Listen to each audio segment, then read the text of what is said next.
Despierta, Iglesia. Creo que es una necesidad imperiosa. A veces nos acomodamos, vivimos en la tranquilidad espiritual, nos sentimos felices porque conocemos 4 cosas de la Biblia. Leemos la Biblia y estudiamos la Biblia para saber más de la Biblia. Eso es un error. Yo estudio la Biblia no para saber más de la Biblia, para vivir más conforme a la Biblia. Y este es el secreto. Y este es el gran problema de personas que saben mucho intelectualmente, pero si eso que está en el cerebro no baja al corazón, el estudio bíblico es una pérdida de tiempo. Que te conozcan, dice Jesús. Y comenzó diciendo Cristo algo: para conocerte y tener vida eterna, tienen que estar en vinculación contigo. Ahora Cristo dice a su Padre: Padre, no solamente quiero una iglesia con vida eterna, con una vida nueva, con un pensamiento renovado, con una orientación renovada. Quiero una iglesia que dependa de tu palabra. Capítulo 17 del Evangelio según Juan. Leemos unos cuantos versículos seleccionados ahí. 17 del Evangelio según Juan, versículo 6. He manifestado tu nombre a los hombres que del mundo me diste. Tuyos eran y me los diste y han guardado tu palabra. Versículo 8. Porque las palabras que me diste les he dado, y ellos la recibieron y han conocido verdaderamente que salí de ti y han creído que tú me enviaste. Versículo 14.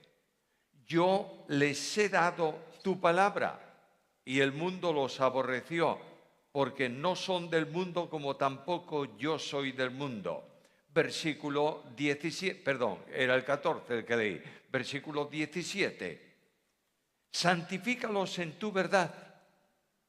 Tu palabra es verdad. Versículo 19. Y por ellos yo me santifico a mí mismo, para que ellos también sean santificados en la verdad. Tu palabra es verdad. Les he dado tu palabra. Cuando abro o investigo este capítulo 17, la palabra está centralizada ahí. Dios es el centro del pasaje. Cristo es el núcleo del pasaje. La palabra es la razón del conocimiento, del crecimiento, de la vida victoriosa. Y este es el gran desafío que tenemos esta noche. Dios habla por su palabra. Cuando voy a Hebreos capítulo 1, versículo 1, leo aquellas palabras que todos sabéis de memoria. Dios, habiendo hablado muchas veces a lo largo de los tiempos, de muchas maneras, a los padres por los profetas, en estos postreros días nos habló en Hijo. El gran discurso de Dios que nosotros tenemos y que es suficiente es su palabra. ¿Lo creéis o no? Dios no habla nada que no esté en su palabra. Terminó el último escrito del Nuevo Testamento, no importa cuál sea. Se cerró el escrito bíblico y la Biblia indica: no añadas nada a lo que está escrito. Pero hay otro problema: no añadas, pero tampoco quites. Por tanto, lo que tenemos aquí es todo cuanto necesitamos como revelación de Dios. Estamos en un tiempo de expresiones sumamente raras. Una de ellas es: Dios me dijo. Bueno, está muy bien. ¿Y qué te dijo? Que todo aquel que crea en Cristo, está bien, claro que te lo dijo Juan 3:16, me parece bárbaro. No, Dios me dijo que Él va a venir en final de este año. ¿Te dijo eso? ¿Y cómo te lo dijo? ¿En silencio o en voz audible? En voz audible. Y yo digo: ¿qué habrá cenado este tipo? No hay nada que Dios te diga que no esté en la Biblia. ¿Está claro o no? Porque la revelación completa es la Biblia. La revelación exhaustiva es Cristo. De manera que cuando Cristo viene al mundo de los hombres, el cielo guarda silencio acerca de Dios. Ni una palabra más. ¿Por qué? Porque está dicho todo. ¿Tú quieres saber cómo es el amor de Dios? Mira a Cristo. ¿Quieres saber cómo es la omnipotencia de Dios? Mira a Cristo. ¿Quieres saber cómo es la gracia de Dios? Mira a Cristo. De manera que tenemos en Cristo todo y en su palabra lo necesario y completo para la vida cristiana. 3 cosas quiero mencionar esta noche. En primer lugar, la palabra. Cristo dice, les he dado tu palabra. En segundo lugar, la demanda que esta palabra conlleva para cada uno de nosotros. Y en tercer lugar, la consecuencia que esto tiene que acarrear esta noche para mí primero y para cada uno de vosotros después. Primeramente, la palabra. Nota el versículo. Les he dado, ¿qué cosa? Tu palabra. Esa palabrita, ese pronombre tan extraño, tan chiquitín, califica esto. Cristo no dio una nueva palabra. Les dio la palabra de Dios, tu palabra. Y se aprecia la vinculación de la palabra con quién, con Dios. La palabra es el mensaje de Dios, indudablemente. En la Santísima Trinidad el pensamiento trinitario está en el Padre, la expresión del pensamiento en el Verbo y la aplicación del pensamiento en el Espíritu Santo. Bueno, esta es teología un tanto profunda, pero que aunque no entendamos nada de esto, lo importante es definir la Biblia. La Biblia es la palabra de Dios. Por tanto, la Biblia, versículo 6, procede de Dios mismo. He manifestado tu nombre a los hombres que del mundo me diste. Tuyos eran y me los diste y han guardado tu palabra. Es decir, Dios entrega su palabra en el ministerio a su Hijo Jesucristo para que Él la comunique, la dé ¿a quién? A aquellos que el Padre le ha dado y que han venido a Él. ¿Es que acaso hay excepciones en esta de la palabra de Dios? No, en absoluto. Pero no tengo la menor duda que para entender la Biblia, para comprender el mensaje y para vivir el mensaje, necesito la asistencia del Espíritu Santo. ¿Está claro? Por tanto, la Biblia no se estudia, como dije al principio, para un conocimiento intelectual. La razón de la demanda en la vida cristiana tiene que ver con el mundo. Mira el versículo 14. Yo les he dado tu palabra. Muy bien, ¿y qué ocurre? El mundo los aborreció. ¿Por qué? Porque no son del mundo. Tú notas este contraste. Eran tuyos, me los diste. Por tanto, no son del mundo. De manera que estos que tú me has dado, aquellos que han creído en mí, es una expresión idiomática muy típica del Evangelio y del Nuevo Testamento, estos que han creído en mí aman lo que es tuyo, porque están en mí y aman tu palabra. El mundo no puede amar tu palabra, porque la palabra es enemistad abierta para el mundo. Y cuando Pablo habla del Evangelio, del mensaje sencillo, dice que hay que predicar al mundo la palabra ¿de qué? De la cruz. ¿Y qué dice Pablo? Que es locura. El mundo no puede entender la palabra, pero no tenemos otro mensaje para el mundo. Escúchame esto, por favor. El Evangelio está decayendo en calidad. El púlpito está saturado o de ciencia teológica o de simplezas. Lo que el Evangelio necesita hoy, lo que la Iglesia necesita es poner nuevamente en el púlpito, ¿qué cosa? La palabra de Dios. Esta palabra, bueno, es que el Evangelio hay que dulcificarlo un poquitín. ¿Lo oísteis alguna vez? Por tanto, como a la sociedad hablarle de pecado es un problema para la sociedad, no hablemos de pecado. Digamos que no son tan buenos y es suficiente. Ah, muy bien. Y como la cruz es una barbaridad para la sociedad moderna, ofende los derechos humanos, no hablemos de la cruz. y terminaremos no hablando de nada. No tengo otro mensaje. Y el mensaje del Evangelio dice al hombre, si no crees, te vas al infierno. ¿Es así o no es así? ¿Se menciona esto en el púlpito? Estamos generando el Evangelio light. ¿Tú sabes lo que es una cosa light? Pues muy fácil. Yo no puedo tomar Coca-Cola, tomo Coca-Cola light. Eso no es Coca-Cola. Eso es lo que tú quieras menos Coca-Cola. Y como Susana, mi esposa, me ama entrañablemente y no quiere que yo engorde ni nada de esto, un día me pone en el desayuno un paquete de mantequilla light. ¿Qué es la mantequilla light? La mantequilla es la grasa de la leche, según entiendo o no. Entonces la light que no tiene grasa, no es mantequilla. Y yo prefiero, cuando cometo un delito de este tipo de comer, prefiero cometerlo con toda la fuerza. Y quiero mantequilla, y quiero Coca-Cola cuando lo tomo como Coca-Cola. El Evangelio light es un evangelio distorsionado. ¿Sabes por qué? Porque no es bíblico. Es un razonamiento para el mundo. Y esto que ocurre con el Evangelio, ocurre también con la predicación a la iglesia. Estamos cambiando el mensaje expositivo de la Biblia, es decir, el mensaje que se toma de la Biblia, por un mensaje motivacional. Que el predicador dice, ¿de qué voy a hablar yo el domingo que viene? Bueno, tienes que tener un poco de cuidado porque si se ofenden, a lo mejor se van enfadados y no vuelven el otro domingo, que se ofendan. Pero yo no puedo hacer otra cosa que predicar la Biblia. No debiera saber otra cosa en el púlpito más que la Biblia.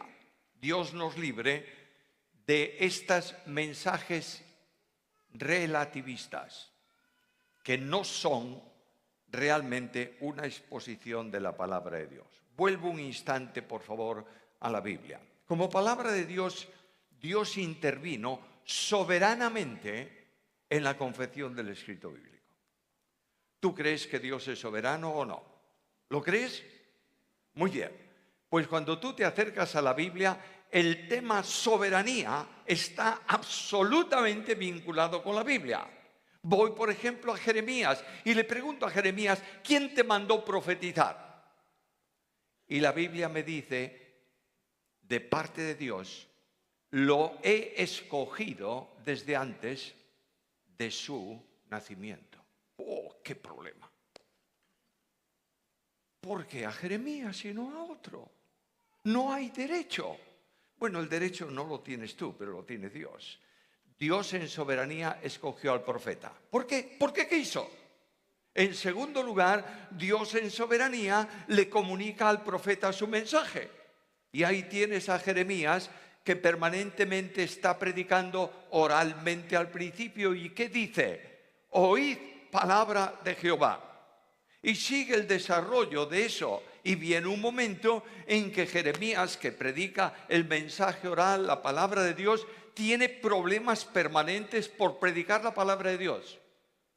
Conoces bien la biografía de Jeremías, ¿verdad? Y un día Jeremías se enfada con Dios.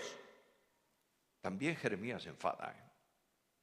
Y Jeremías se enfada con Dios y le dice a Dios, desde hoy hemos terminado. Nunca más hablaré en tu nombre. Permíteme que me sonría un poco. Dame esta libertad esta tarde. Y veo a Dios sentado en su trono, escuchando a Jeremías que dice, nunca más. Y Dios dice, qué enfadado está este chiquitín. Pero si te he escogido para ser profeta, no tienes otra opción. Quieras o no quieras ser profeta. ¿Por qué? Porque yo soy soberano. ¿Te enteras, Jeremías? Y Dios trabaja en el corazón de Jeremías. Y Jeremías dice, sentí como un fuego ardiendo dentro de mí. Más fuerte fuiste tú que yo y me has vencido. Dios es soberano. Ahora voy adelante. Y un día Dios dice a Jeremías, mira Jeremías, escoge un rollo de libro y escribe todo lo que te he dicho desde el principio de tu ministerio. Y tú haces la cuenta y notas que desde la fecha inicial hasta ese día hay 10 años. Hace un rato, ahí en el cuartito, en el confesionario, estaba hablando con Hugo. Charlamos de cosas. Yo le voy a pedir a Hugo que venga para aquí y que nos cuente todo cuanto hemos hablado, palabra por palabra. ¿Qué dirá él? No, me he olvidado, pero si hace un cuarto de hora. Tú sabes lo que es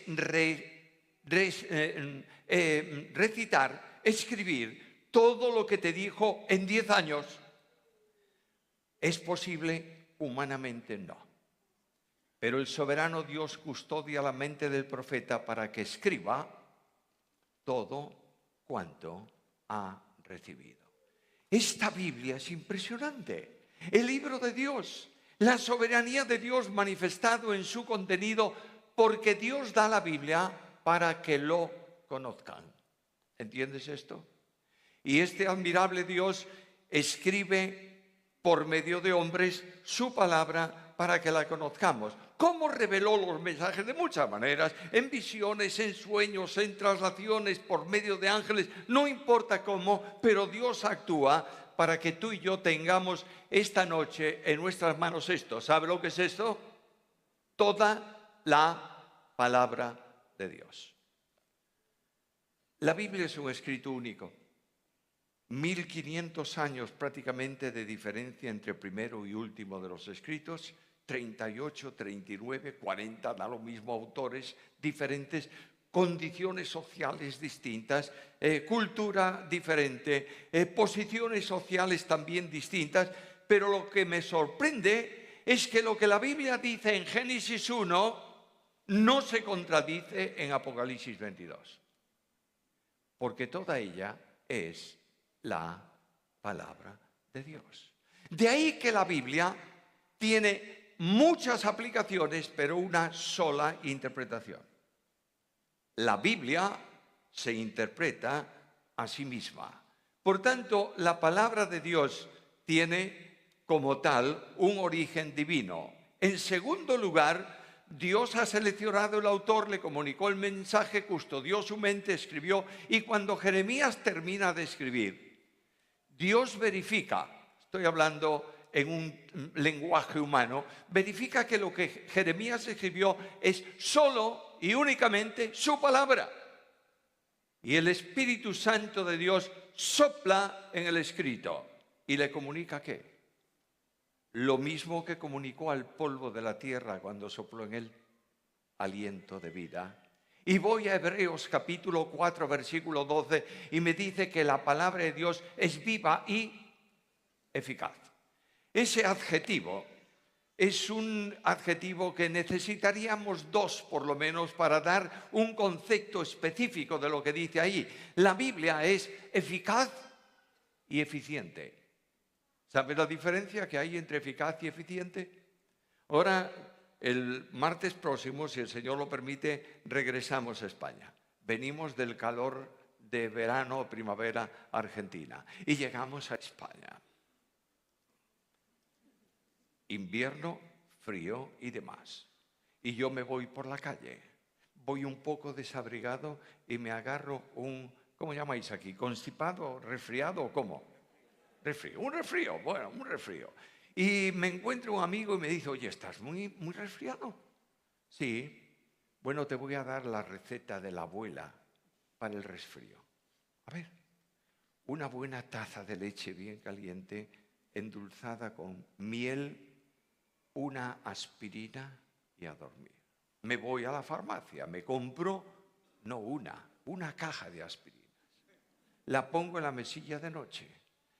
Me acuesto, al otro día salgo a la calle y me dice mi amigo que me lo encuentro otra vez. ¿Qué tal estás? Peor. ¿Cómo peor? Pero ¿no es muy eficaz la aspirina para el catarro? Sí, pero solo es eficiente cuando la tomas. Si no, es muy eficaz, pero no es eficiente. La Biblia es eficaz y eficiente. Dios va a llamarte a responsabilidad, la leas o no. Si no la lees, si no la consideras, te va a llamar por una razón. Y si la consideras y la cumples, te va a llamar por otra. La Biblia es la palabra de Dios. Ahora, me sorprende mucho que la Biblia está ligada a Jesús. No dijo Cristo ninguna enseñanza que no estuviera contenida en la Biblia. Y cuando tú vas al Sermón de la Montaña, ese sermón tan cuestionado por muchos, como algo que la Iglesia no tiene nada que ver, el Sermón del Monte no es para la Iglesia. Bueno, muy bien, Dios lo bendiga. Pero lo que yo quiero decirte es que toda la Escritura es para ti, para mí, ¿sí o no? Bien, vas al Sermón de la Montaña. ¿Qué es el Sermón de la Montaña? Abrir la Biblia y exponer la Biblia. Cristo toma los mandamientos y Cristo va aplicando los mandamientos. Y Él dice, oísteis que fue dicho. Ahora escucha la exégesis del versículo y expresa la realidad del versículo. Cristo permanentemente contesta a preguntas con la Biblia. Viene el escriba y le dice, maestro, ¿qué dice esto? ¿Qué dice aquello? ¿Y qué le dice Jesús? ¿Cómo lees? Tú que conoces la Biblia, ¿cómo lees en la Biblia? Está remitiendo permanentemente al hombre a la Biblia. Y por esta razón, la Biblia marca distinciones. El creyente es aborrecido por el mundo porque no conoces la Biblia solo, sino porque vive la Biblia. Escúchame bien esto, por favor. Tú puedes conocer la Biblia de punta a punta. Si no vives conforme a ella, el mundo va a aplaudirte, eres un científico de la Biblia. El gran problema de las instituciones académicas hoy en día es que está convirtiendo a los estudiantes en técnicos en Biblia. El doctor Lacueva, mi querido profesor, un hombre que conocía la Biblia, decirte cómo, un día me estaba dando el posgrado de Cristología y a veces yo le decía, yo estoy aquí, porque él circulaba por la estratosfera y yo no le entendía, bajé. Y un día cuando salíamos me dice, oye, mira que sabemos de Cristología, ¿eh? Yo calladito. Y él me miró y dijo, en lugar de decir, mira que sabemos, tenemos que decir, no sabemos nada de Cristología.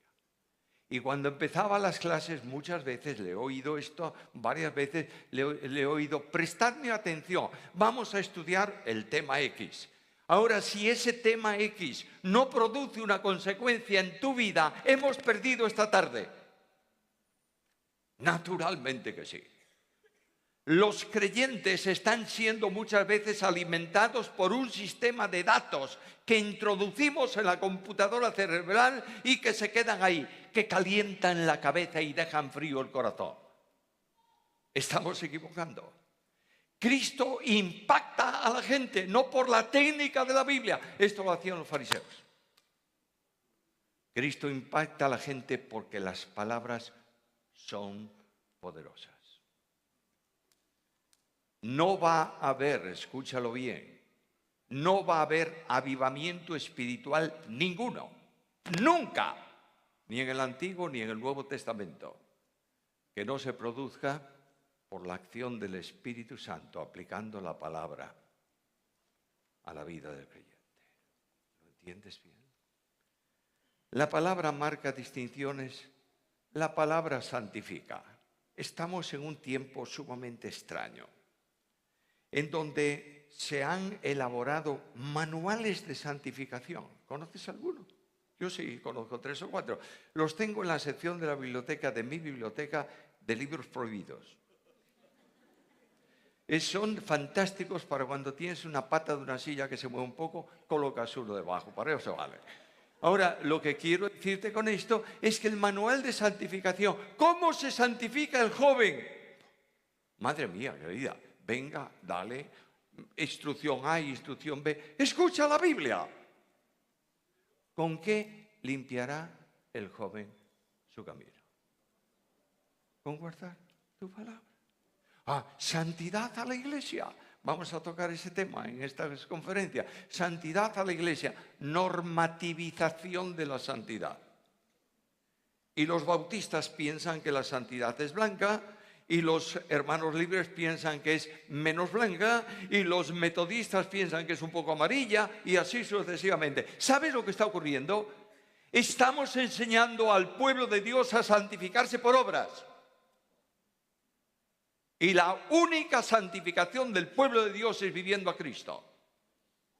Y si Cristo no está presente en la vida del pueblo de Dios y la palabra justifica sus acciones, no hay posibilidad de santificación. Y la Biblia, el salmista dice: en mi corazón he guardado tus dichos. ¿Para qué? Para no pecar contra ti. En segundo lugar están las demandas de la palabra. La primera necesidad que la iglesia tiene es predicar la palabra. El apóstol Pablo coloca bajo juramento a Timoteo y le dice: te pongo delante de Dios, del Señor Jesucristo, de sus ángeles, que prediques, te exhorto, te mando, que prediques ¿qué cosa? Que prediques la palabra. Predicar la palabra es predicar todo el consejo de Dios, no solamente algunas partes de la Escritura. Hace 2 años, creo que era hace 2 años, es igual. Hace 2 años tenía que predicar en uno de los puntos de misión de nuestra iglesia el domingo, víspera de Navidad. Y el pastor de la iglesia me llamó y me dijo: ¿me puedes dar el tema del domingo y la lectura? Yo le dije: sí, toma, te doy la lectura. Mateo, capítulo 1. Un cuarto de hora después me llama y me dice: oye, tomé mala cita. ¿Por qué? Porque me dijiste Mateo capítulo 1. Dije: sí, Mateo capítulo 1. Pero si el capítulo 1 de Mateo es la genealogía. Dije: pues precisamente voy a hablar de la genealogía. Bueno, estaba el hombre todo nervioso porque el capítulo 1 engendró al otro. Eso es decimos en España, un rollo. ¿Crees que es inspirado o no? ¿Crees que está ahí por estar? Eso es parte de la palabra de Dios. Y claro, si tú no estudias y no predicas la genealogía, nunca entenderás la vinculación de Cristo con los gentiles. Algunos enseñan que Cristo se vinculó con los gentiles porque fue echado de entre los judíos. ¡Qué tontería! En la genealogía de Cristo están 3 mujeres que no son hebreas. Y aquí tenemos que ir entendiendo y desmontando nuestras teorías, porque uno de los gravísimos problemas del pueblo de Dios es la tradición teológica que nos han metido, que no se sustenta plenamente en la Biblia. ¿Entiendes esto o no? Y es necesario que la iglesia comience a reflexionar sobre lo que está enseñando a las congregaciones, porque no es solo predicar la Biblia, hay que interpretar la Biblia. Interpretar la Biblia, y aquí tenemos varios problemas. Uno de los problemas es que hay grupos que viven enseñando técnica interpretativa desde el púlpito a la congregación. Todos estos son expertos en hermenéutica, no tanto en homilética, pero expertos en hermenéutica, doctores en griego. Y suben al púlpito y recitan palabra griega tras palabra griega. Y ahí vino ese domingo al culto una hermanita, una viejita cargada de años, y se sentó en el segundo banco. Y el predicador abrió su Biblia y comenzó a enseñar. Y de pronto dice: el verbo aquí está en aoristo primero. Y la viejita se levantó y se fue a su casa. ¿Y qué tal hoy? Bueno, hablaron de un oristo o no sé qué, que no entendí nada. Claro que no. Predica la Biblia para que te entienda un niño. En profundidad, pero en sencillez. Y déjate de historias, guárdate el griego en el bolsillo y úsalo para cuando tengas que preparar para ti o para dialogar en un seminario, un instituto bíblico. Mientras tanto, no pierdas el tiempo. Otro gravísimo problema lo tenemos en posiciones teológicas que generan tensiones y producen disociación entre los creyentes.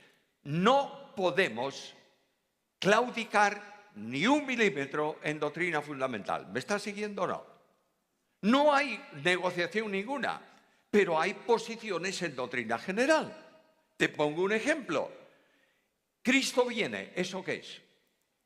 ¿Doctrina general o fundamental? Fundamental. No se discute eso. Ahora, yo puedo entender, yo creo que Cristo va a venir antes de la tribulación. Muy bien, fantástico. Pero hay otro que cree que viene a la mitad. Es un hereje. No, no es un hereje. Está interpretando el pasaje de otra manera. Y hay otro que dice, no, va a venir después de la tribulación. Oh, ese es un pirata. Bueno, tampoco es un pirata. Simplemente estamos gestionando asuntos generales y convirtiéndolos en doctrina fundamental. ¿Sabes lo que produce eso? Problemas y guerra. Y es hora de comenzar a dejar las posiciones teológicas y sustentarse sobre la Biblia. ¿Entiendes esto o no? Hay otro problema y son los problemas de los manuscritos. ¿Lo oíste últimamente? Yo me estoy saturado. Esta versión no es buena porque los manuscritos no son el receptus, es el manuscrito. Para un poco, hombre. Para un poco. Las diferencias entre manuscritos no llegan a un 10% y ninguna afecta a doctrina. Bueno, los manuscritos no, porque la gente no entiende mucho de ellos, pero sí las versiones. La versión number one, Reina Valera 60. Yo la estoy usando, ¿eh? ¿Sabéis por qué uso Reina Valera 60? No porque esté convencido de que es la absolutamente perfecta, sino porque la tengo memorizada. Y entonces, cuando me dan otra, no encuentro la palabra ni el versículo. Ah, eso sí. Ahora no, la nueva versión internacional no. Es herética. Y apoya la homosexualidad. Y además apoya también está en contra de la deidad de Cristo. Y tú le preguntas al sabio, según el mundo, que dice esas cosas, y te enterarás que no sabe lo que está diciendo. Biblia de las Américas, ¿qué va, hombre? Pues resulta que es una de las versiones más honestas. Que cada palabra que ha incorporado al texto la escribe en cursiva. Ahora Satanás es feliz. Porque el problema que tiene Satanás es, ¿cómo voy a hacer yo para que la Biblia no se use? Bueno, te vas a una librería. Quiero comprar una Biblia. Tienes la Biblia azul, la Biblia amarilla, la Biblia del arco iris. Entiende bien. Y entiende bien esto, la Biblia del predicador no motivado, y la Biblia del predicador negligente, y la Biblia de la mujer, y la Biblia de no sé cuántos, y te sacas con una caja de Biblias así, te la llevas a tu casa, y Satanás dice, qué bárbaro, no va a leer ninguna. Este es el problema. Necesariamente tenemos que recuperar la lectura de la Biblia y predicar la palabra en ese sentido, porque la palabra que marca distinciones también es la palabra que santifica al creyente. Hermanos míos, los fariseos sabían Biblia, mucha, pero los fariseos habían añadido a la Biblia la interpretación farisaica. De modo que si no se lavaban muchas veces las manos no comían. ¿Y dónde está eso en la Biblia? Y si los discípulos tenían hambre y entraban a un lugar para recoger espigas, estaban quebrantando la ley. Hermanos míos amados, se necesita limpiar la iglesia de basura que se incorporó a la palabra. Porque solo la Biblia, tal como sale y como está, es palabra de Dios. Las iglesias se han peleado por costumbres, por formas, por música, por vestiduras, etcétera, etcétera, que no tiene nada que ver con la Biblia. ¿Está claro o no está claro? Y Cristo dice, les he dado tu palabra. Ya he terminado mi tiempo, me robo medio minuto más. ¿Cuál es mi responsabilidad? Recuperar la Biblia en la iglesia. En mayores, en jóvenes y en niños. Uno de los ministerios más fuertes en nuestra iglesia en Vigo es la sección de niños, en donde más conversiones hubo. Y esos niños han arrastrado a los padres a la iglesia. Prediquemos la Biblia. Los niños no se llaman el domingo para que pinten un papel. Se llama para que pinten el papel, pero para que estudien la palabra. Además de esto está la responsabilidad de recuperar la Biblia en el hogar. ¡Qué tragedia más grande! Hay matrimonios que no dedican tiempo juntos a la Biblia. Y Dios dice que cuando la Biblia está sobre el corazón del marido, se distribuye y se maneja en el hogar. Tenemos necesidad de pagar un precio por esto. No es fácil. Si tú te dedicas a predicar la palabra y a vivir la palabra, tendrás problemas. Y esta noche yo quiero terminar con este desafío. ¿Estás dispuesto a pagar el precio? ¿Estás dispuesto a decirle al Señor ahora, esta noche, en este lugar? Señor, cuenta conmigo. Yo voy a volver a tu palabra sin condiciones. Voy a estudiar tu palabra sin prejuicios. Y voy a vivir conforme a tu palabra para gloria de tu nombre.